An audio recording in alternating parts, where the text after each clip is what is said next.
Salam bahagia. Semoga kebaikan datang dari segala penjuru. Viewers, kita bertemu kembali dan sesuai dengan janji saya, kita mengajak tokoh lagi nih, tokoh Kadin. Ya, beliau bernama Irai Agus Suwandana, AMD Par SE, ya, Sarjana Ekonomi. Iya, Pak. Nah, jadi sebelum masuk kepada sesi pertanyaan saya kepada beliau, izinkan saya menyampaikan quotes yang saya buat tadi malam. Ya, jadi begini, saya dari pemikiran saya selama ini, bahwa jangan pernah meremehkan kekuatan yang dimiliki oleh satu latihan yang baik di pikiranmu, pikiranku, dan pikiran kita. Menjaga mimpi, tetap hidup, merawatnya menjadi impian adalah setengah dari pertempuran. Sesungguhnya kita yang memulai perang itu. Gitu. Jadi kadang kita tidak pernah menghargai pikiran kita, Pak. Jadi kita punya imajinasi, mungkin masih dalam tataran mimpi gitu ya. Kita tidak rawat itu, sehingga dia tidak menjadi impian. Sehingga dengan tidak menjadi impian, hilang motivasi, sehingga apa yang dalam pikiran kita itu tidak pernah terjadi. Sebenarnya kita mengalami suatu pertempuran yang bergolak, sebenarnya kita sendiri yang menciptakan pertempuran itu. Nah, gitu kira-kira Pak Rai. Nah, oleh karena itu nampaknya saya rasa situasi itu mungkin juga mewakili ketika Pak Rai berproses menjadi seseorang saat ini. Kan begitu ya. Dan saya juga dengar-dengar Pak Rai ini memulai suatu proses bisnis di umur 23 tahun. Itu luar biasa sekali. Nah, sebelumnya Pak Rai silahkan perkenalkan diri singkat dulu. Pak Rai di Kadin sebagai apa di Kadin, sehingga para viewers semuanya bisa tahu, karena mereka dari tadi melihat siapa sosok wajah yang flamboyan. Om Swastiastu. Salam namo buddhaya, salam kebajikan untuk kita semua. Perkenalkan Tiang Rai Suwandana dari WKU, Wakil Ketua Umum di Kadin di bidang hubungan internasional. Hubungan internasional. Betul. Ya. Kemudian ini juga di Badung, saya juga baru masuk Kadin karena sebelumnya 4 tahun di HIPMI, Himpunan Pengusaha Muda Indonesia. Begitu, karena kesibukan juga di bisnis, di investasi, kemudian untuk masuk ke organisasi juga saya kira itu hal yang penting, networking ya. Betul, networking. Ya. Jadi selama ini kan banyak juga para viewers yang tidak melulu adalah orang Kadin, tidak melulu adalah orang HIPMI, tapi dia masyarakat pada umumnya yang mungkin juga mereka pengusaha. Nah, mungkin sembari tadi Pak Rai tadi mengatakan bahwa sebelum di Kadin adalah HIPMI. Mungkin bisa juga diberikan penjelasan sedikit pada para viewers, apa sih bedanya HIPMI dan Kadin itu? Betul sekali. Kalau HIPMI, himpunan dari namanya itu Himpunan Pengusaha Muda Indonesia, jaringannya sudah dari pusat sampai di daerah, sampai DPC. Itu inkubator bisnis. Jadi inkubator anak-anak muda saja di situ yang baru memulai bisnis sampai umur 41 atau cuma 3 tahun aja boleh. Gitu ADRT-nya. 3 tahun aja boleh. Jadi 1 periode aja boleh. Karena di situ untuk belajar berorganisasi bisnis. Kemudian masuk ke Kadin itu kebanyakan sudah senior dan sudah mapan bisnisnya. Artinya untuk masuk ke Kadin harus lompatin dari HIPMI dulu? Belum tentu juga, cuman bagusnya begitu. Karena sudah punya inkubatornya, sudah pernah belajar di organisasi bisnis, masuk di Kadin. Nah, Kadin ini satu-satunya yang resmi asosiasi dari pemerintah, partner dari pemerintah. Karena sudah diatur undang-undang gitu. Betul. Jadi artinya dari HIPMI menjadi Kadin itu pun sebenarnya menggambarkan situasi berproses, Pak ya. Berproses. Jadi seperti naik tangga gitu ya, dari inkubator hingga akhirnya pada usaha yang sudah settle.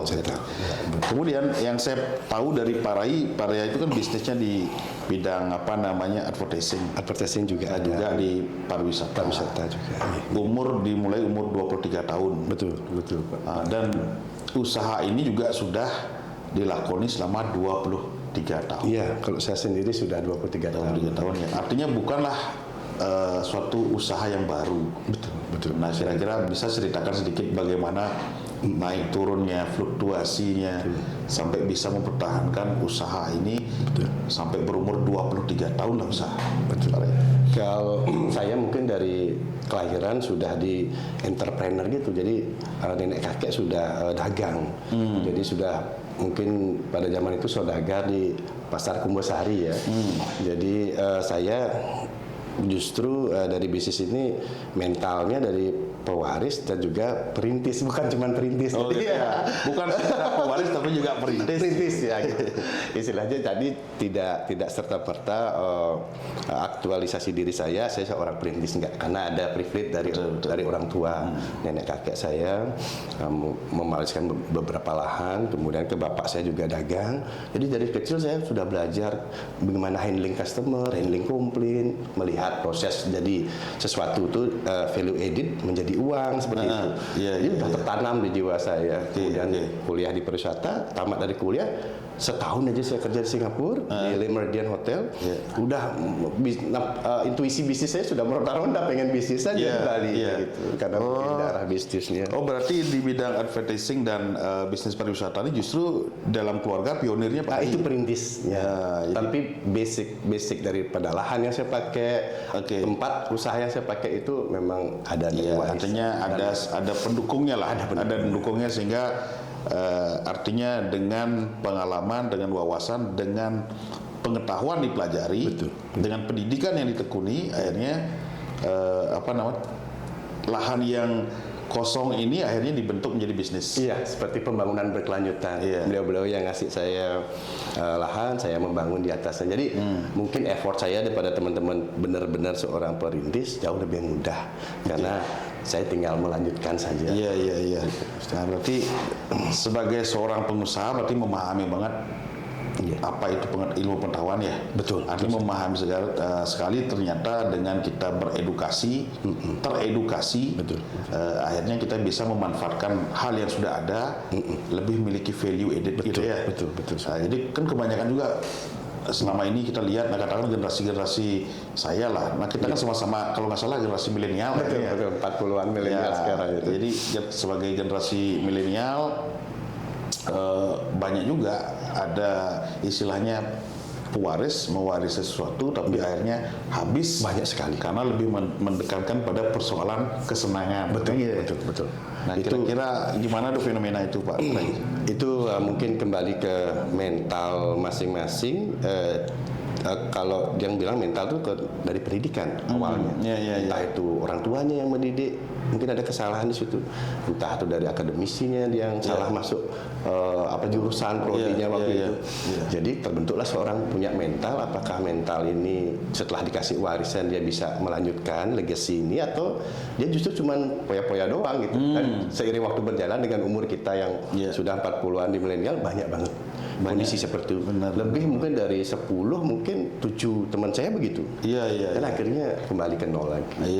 Oh, oke lah.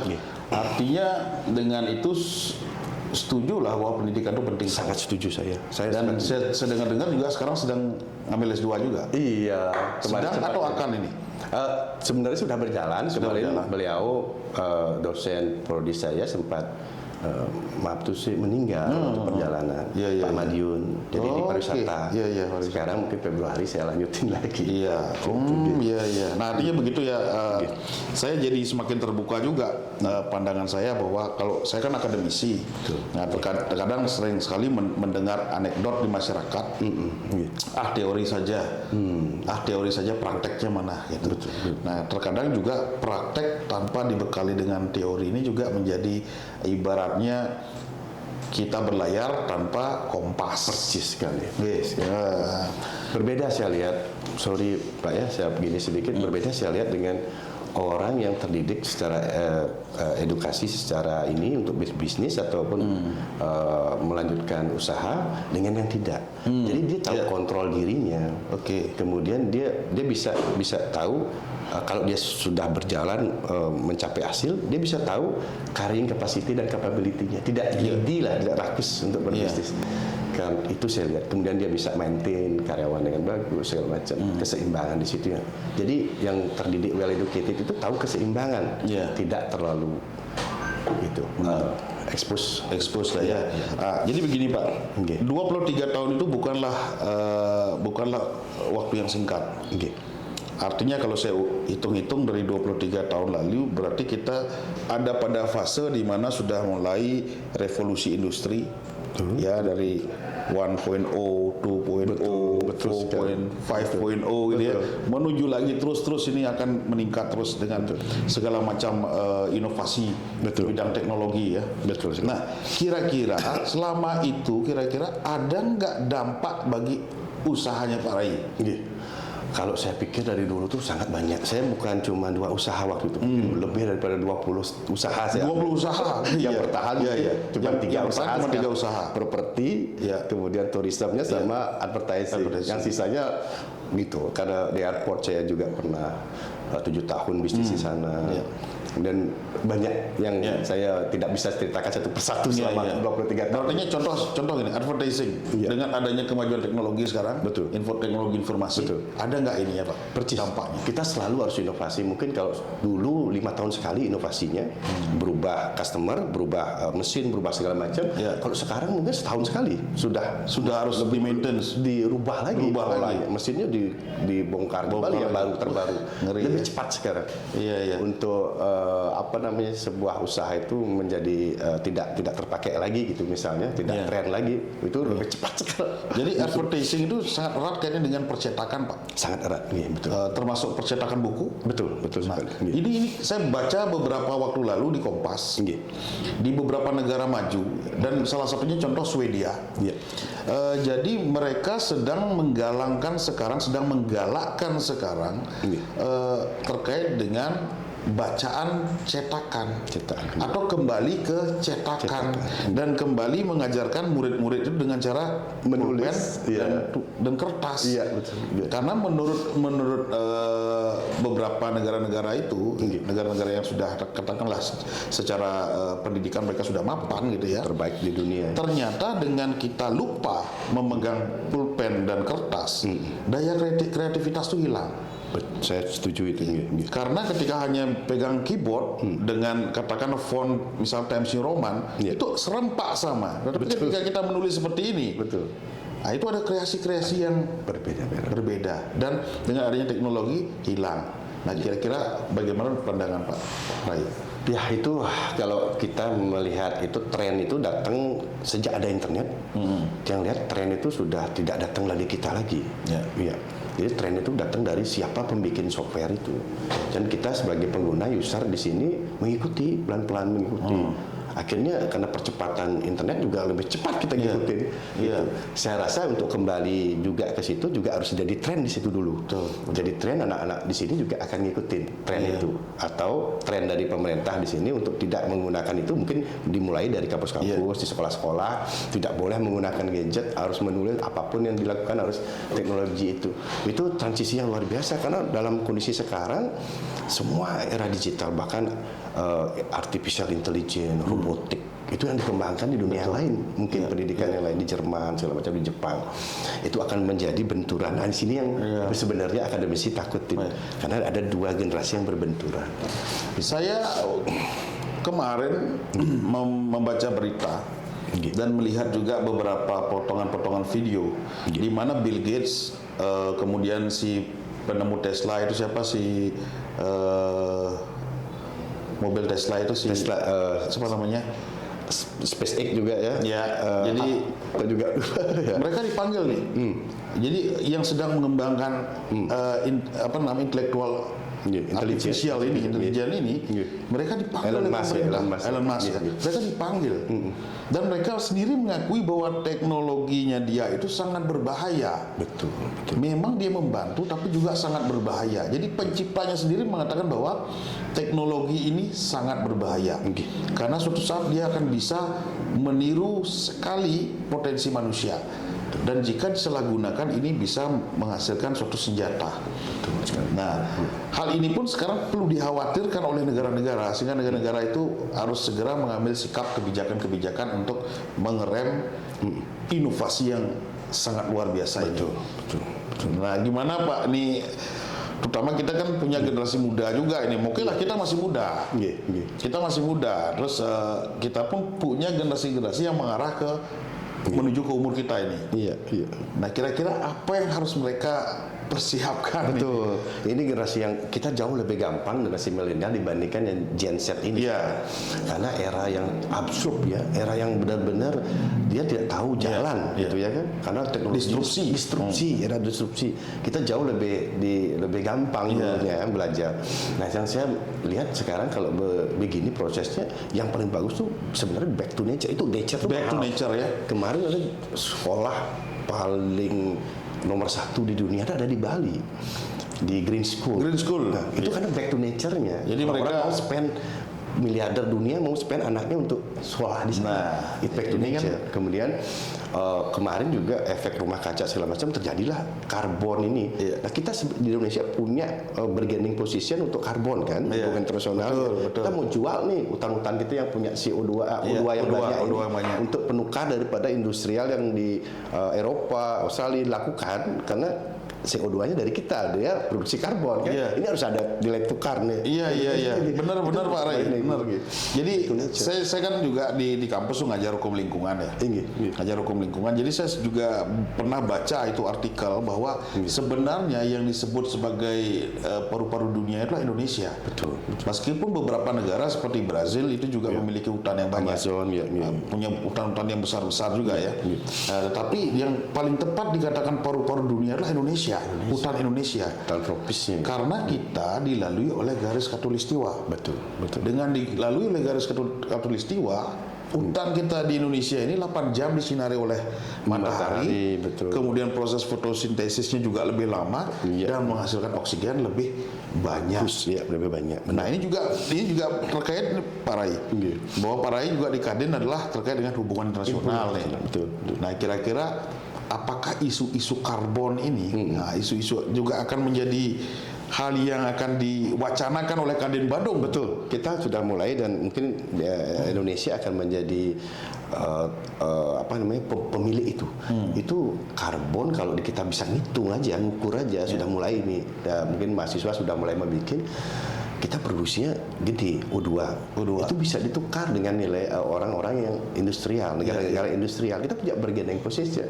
Mungkin suatu saat kalau kita bisa menghitung dengan bagus, bisa melunasi semua hutang itu. Iya. Artinya mungkin CSR-nya dalam skala internasional kali ya. Betul. Corporate Social Responsibility ya. Iya. Padahal di satu sisi katakanlah negara-negara maju itu seperti Amerika, mereka lebih awal merusak alam itu. Betul. Nah, sekarang ketika kita diberikan semacam edukasi bahwa negara barat tuh lebih hebat loh daripada negara timur. Nah, sekarang kita berlomba-lomba ini membuat pabrik, membuat industri dan sebagainya. Tapi satu sisi kita ditahan-tahan oleh regulasi internasional, hati-hati merusak lingkungan, illegal logging dan sebagainya. Kalau isu lingkungan itu kita pakai kebalik, kita bisa loh sampai abad kesekian sekarang untuk mempertahankan hutan kita. Mereka kalah. Karena kita bertahan, kita nggak merusak, kita bisa bikin pabrik, tapi kita tidak mau, kita mau hutan kita. Itu lebih mahal. Betul. Kalau bisa aja mindset kita aja. Bahkan ke depan kita bukan negara ketiga, kita negara maju karena bisa berpikir maju, mempertahankan. Yang dipakai mereka. Bahkan ke depan kalau dalam konteks pariwisata, kita bisa jual pariwisata udara bersih, Pak. Sangat. Lihatlah Jakarta sekarang dibandingkan Bali. Gitu. Jadi udara bersih ini aja sudah turun aja ke Bali, auranya beda. Itu karena bersihnya. Dan bagusnya kita tahun 91 karena plotnya di Indonesia itu untuk pariwisata, jadi semua pabrik digiring ke Jawa Timur minimal. Jadi di sini nggak boleh ada izin pabrik waktu itu. Bagusnya ya udara seperti ini. Ini mahal banget. Betul. Tapi kita juga berhadapan dengan tantangan. Kayak kemarin COVID-19. Belum lagi masalah beberapa kali di media sosial, di TikTok saya lihat itu bagaimana contoh di daerah Canggu, bagaimana macetnya luar biasa. Betul.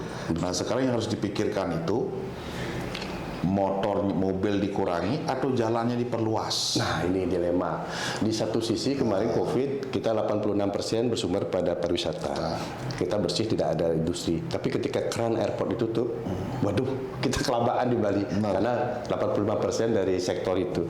Nah, setelah dibuka kembali karena sudah selesai COVID ini, kita 3 kali lipatnya datang tamu-tamu ke sini. Saking bagusnya Bali sudah mendunia sekali untuk stay, co-working, kerja di sini segala macam. Nah, timbullah masalah keribatan, kemacetan, sampah yang dihasilkan dari industri ini. Nah, itu memang setelah terjadi sekarang, kita sebagai generasi yang tinggal di sini juga sama pemerintah berkolaborasi, Kadin ini berkolaborasi untuk menyikapi bagaimana setelah masalah ini datang. Ini problem of sukses saya bilang. Kalau dulu memang pandemi nggak bisa ngapa-ngapain kita. Kalau sekarang ini problem tapi dalam kondisi kesuksesan. Tinggal mengurai saja. Ada yang kemarin saya meeting dengan Pak Kadis, pariwisata juga Pak Badung, juga kita sudah bikin link, kalau di daerah Uluwatu jalan lingkar selatan sudah mulai dibebaskan, jadi penambahan jalan. Kemudian ERP nanti ke depan electronic road payment, jadi jalan berbayar. Kemudian juga mobil listrik, kita masuk dengan transportasi yang pro lingkungan gitu. Kemudian fasilitas umum sudah mulai. Kemudian untuk di Canggu juga jalan juga disiapkan.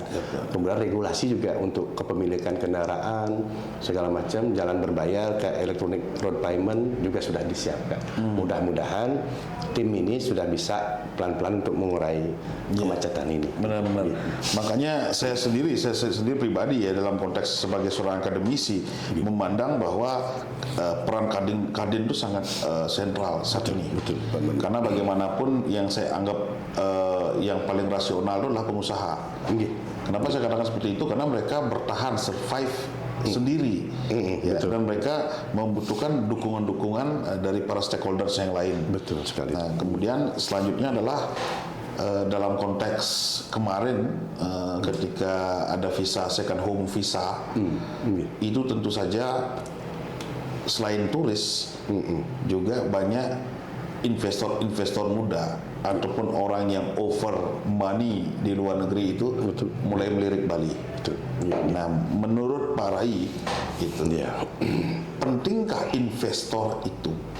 Ya, ini dua sisi yang kalau kita bicara tentang investasi, mungkin di Bali itu orang-orang seluruh dunia meliriknya karena ROI-nya di Bali daerah pariwisata 3-5 tahun. Kalau dia nanam duit 3-5 tahun udah balik. ROI-nya, return of investment. Betul. Ini aneh di dunia. 3 tahun. 3-5 tahun. Saya membuktikan dengan teman-teman di situ. Itu yang membuat ketika Omnibus Law dibikin memudahkan investasi ke Indonesia, itu yang diserbu. Ubud, Kuto, Uluwatu, Canggu diserbu sama investor. Di satu sisi yang bagus karena negara lain, daerah lain, Indonesia juga bikin kawasan ekonomi khusus, tidak begitu untuk diserbu kayak Sumba, Lombok dan segala macam. Batam tidak mau, investor kan juga pengen lihat ROI ini kenyataan di lapangan. Itu satu sisi yang bagus buat Bali. Nah, satu sisi negatifnya kita well educated nggak yang orang-orang lokal ini, bisa nggak berkolaborasi transfer ilmu dan uang, itu sebenarnya masalahnya. Kalaupun secepat itu dia juga bisa, banyak teman saya sukses, sudah mulai yang sukses kelihatan karena mereka butuh partner. Dan begini, ini juga menjadi dilema saya. Ketika kita bicara investor, berarti kan investor ini menggunakan segala macam cara idealnya seorang pebisnis. Betul. Berarti penekanannya pada efisiensi. Betul. Nah, seperti yang Pak Rai tadi katakan bahwa kira-kira orang lokalnya bisa nggak? Bisa nih. Ada tamu datang nih, bisa nggak menjamu dengan katakanlah ini totalnya masih menjamu. Nah, kira-kira masyarakat lokalnya bisa nggak memahami apa itu investasi? Nah, itu juga. Gimana Pak Ray? Itu kemudian harus ada kecepatan literasi dari misalnya pemuka desa. Kemudian orang-orang seperti kita di Kadin, seperti Bapak yang di dosen, Pak Karma, itu untuk anak muda bahwa ini ada yang datang lo kasih duit, kalian harus bisa menjadi tuan rumah yang baik, kolaborasi. Karena kolaborasi dengan mereka, karena mereka bawa inovasi. Ini akan menghasilkan kecepatan untuk belajarnya itu Anda tumbuh bareng. Iya. Dia nggak ada yang dia nggak bisa kepemilikan, kemudian ke desa adat, Anda mewakili yang dia bisa seperti marketing, produk, physical evidence, kemudian people-nya, SDM-nya dia bisa kolab ya, kolaborasi. Ya, saya lakukan itu sudah 2 tahun. Ya, karena ini kan kasus terupdate di Bali juga ada, Pak. Di daerah Bali Timur lah. Itu sampai bakar-bakaran ini kan. Ya, itu bakar-bakaran villa itu ya. Artinya kalau saya pribadi belum melihat secara fakta hukumnya bagaimana gitu. Yang pasti yang kita simak adalah masyarakat membakar ini hal yang sedang dibuat oleh investor. Gitu. Nah, juga ini menjadi pertanyaan kita, apakah Bali ini memang betul-betul siap dengan investor? Apakah betul-betul siap dengan investasi? Betul. Kemudian berikutnya adalah investasi macam apa yang dibutuhkan oleh Bali? Itu sebenarnya blueprintnya ada di stakeholder, benar-benar di pemerintah kita bikin. Kalau ini bicara ke depannya yang komprehensif, seperti kalau akademisi kan lain nih cara berpikirnya. Sebenarnya kita bikin kayak Dubai, kayak Singapura, kayak Jepang. Itu yang paling benar, karena bikin dulu, gambar dulu, baru undang mereka datang. Baru undang. Ini kan enggak, di Bali dan Indonesia ini enggak. Bareng-bareng. Datangin dalam kondisi kita tidak siap. Iya, atau begini, seorang investor ini melihat sesuatu, dia meramal sendiri. Oh, ada tebing nih, paling enak buat resort nih. Gitu ya. Itu yang terjadi di Bali. Keribetannya di situ. Di situ sebenarnya. Saya kemarin pertama itu di Singapura setahun, mereka bikin dulu. Kemudian di Jepang juga baru-baru ini mungkin 5 tahun terakhir baru dibuka perusahaannya. Karena mereka industri sebelumnya mereka bikin dulu. Oh, di mana aja boleh, apa aja boleh. Untuk tamu datang baru datengin. Dan berkelanjutan. Korea juga, dan itu bisa sustainable, berkelanjutan. Kalau kita ini yang belum terus terang saya bilang, mungkin generasi berikutnya yang jadi pemerintahan stakeholder, bikinlah mapping yang jelas, kemudian dilimpahkan juga ke yang lain juga jelas, biar jadi berlanjut. Saya itu justru khawatir, Pak Rai. Jadi mapping investasi, mapping investor itu hanya didasarkan pada dasarnya 5 tahun. Tiap ganti pemimpin, ganti mapping. Itu yang terjadi. Ada tanda kutip lah. Ini hotel jadi rumah sakit, suatu saat bisa rumah sakit jadi hotel lagi nih. Betul. Ini kan artinya suatu mapping yang tidak kuat. Sudah seperti itu berjalannya kemarin-kemarin. Ini kalau sistemik ya, kalau kita bilang kalau ke arah itu sistem kita dengan sistem kita dibandingkan dengan Malaysia, Singapura, Thailand yang kelihatan banget progresnya mereka ke arah ini. Saingan kita loh di kawasan di Asia Tenggara, Filipina, mereka setiap hari, setiap bulan, setiap tahun kalau kita kunjungi lebih bagus. Nah itu PR besar sekali. Besar sekali pada saat. Jadi karena itu masih PR besar gitu. Tentu saja nggak akan habis dalam satu segmen, Pak. Betul. Terutama segmen pertemuan kita hari ini. Dan keahlian saya juga tidak di bidang itu untuk satu orang. Kita harus benar-benar komprehensif. Benar-benar komprehensif, karena itu ibaratnya pemikiran yang holistik. Jadi segala aspek. Sebagai contoh, kita undang investor, investor sudah menginvestasikan, kemudian dalam tataran pembangunan, terus tiba-tiba ada problem masalah kawasan suci. Nah, berarti itu betul-betul unwell prepared. Dan investor bisa ngomong ke investor lain, investor jangan invest ke Bali, invest ke lain, itu unprepared well. Benar-benar. Oke lah, gitu. Jadi Pak Rai nggak akan habis nih kalau kita ngomong. Mengerti, saya mengerti sekali pemikiran juga dari Bapak. Jadi saya juga. artinya Pak. dari saat ini memang perlu membangun narasi. Perlu membangun narasi, dan artinya pengusaha-pengusaha muda juga harus speak up untuk urusan ini. Dan bagaimana kebijakan-kebijakan pemerintah kita ini juga sangat pro dengan pengusaha. Artinya pengusaha yang bisa beradaptasi dengan lingkungannya, bukan lingkungannya yang dipaksa beradaptasi. Betul. Benar sekali. Ya, mungkin sebelum saya akhiri, Pak Rai mungkin bisa berikan closing statement pada pemirsa. Pemirsa yang terutama yang muda ini, yang pengen jadi entrepreneur, pengusaha, bekali diri dengan pengetahuan yang cukup. kemudian punya semangat juang yang tinggi, kemudian mulai saja dulu. Nanti banyak yang akan membantu seperti beliau-beliau, kita di Kadin untuk memotivasi juga sebagai mentor adik-adik untuk menjadi pengusaha. Karena ketika sebuah negara bisa dibilang maju ekonominya itu minimal ada 2% pengusaha. Kalau sekarang di Indonesia cuma 0,8%, sangat jauh. Harapan kami di IPMI dan Kadin sebelumnya adalah 2% pengusaha di Indonesia, sehingga ekonomi kita bisa growth, bisa bersaing. Sekian mungkin dari saya. Baik, terima kasih. Jadi luar biasa saya mendapatkan perspektif yang berbeda. Jadi begitu viewers, karena waktu kita juga sudah sangat padat, tadi kita berbicara mengenai perjalanan Pak Irai Agus Swandana gitu ya. Dan next kita akan ngobrol lagi. Jadi ini akan menjadi kelanjutan terus, kita akan ngobrol lagi. Tapi sebelum saya tutup acara ini, jadi saya ingin ada ungkapan gitu ya. Ada ungkapan yang banyak juga saya baca di dalam suatu literatur gitu ya. Bahwa jika kita sudah siap, berlarilah. Ketika kita masih butuh tuntunan, berjalanlah. Dalam suatu situasi yang kritis, merangkaklah. You will always learn something new if you do something new. Keren Ya. Selamat bahagia. Semoga kebaikan datang dari segala penjuru.